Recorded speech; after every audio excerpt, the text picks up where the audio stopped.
Today's video guys, mag-unbox tayo ng aking 7 inches Europace stand fan. Ayan, siya portable siya guys. Meron siyang adjustable air circulation na pwedeng i-adjust manually from upward 90 degrees position. Ayan, meron din siyang cord dahil electric siya. 7 inches lamang yan guys. Pwedeng dalhin kung saan tayo pupunta. Meron din siyang control panel dyan sa likod. Okay, i-take out the fan from the package box. Keep the fan upright for ready to use. Ayan.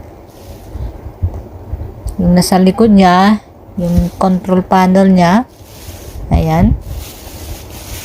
Yung speed, 1 means low, 2 medium, and 3 means high. Ayan.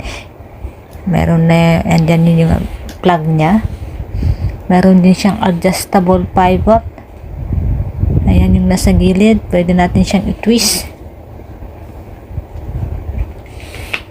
or paikutin. Ayan.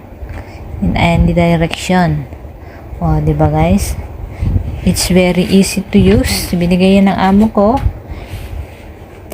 Para kasi medyo masikip tong kwarto ko, kaya itong maliit ang binigyan niya, pero sulit na sulit naman kasi malakas yung hangin niya. Ayan, i-plug na natin. Pero sa pag-cleaning nito guys, kailangan make sure na naka-turn off yung power and unplug the power cord to avoid electric shock. O, diba? Ayan siya guys, o gumagana siya. At syempre, sa paglilinis, do not use corrosive detergent or solvents such as gasoline or thinner. Ayan. O, diba guys? Napakaganda. So easy. So, thank you guys for watching.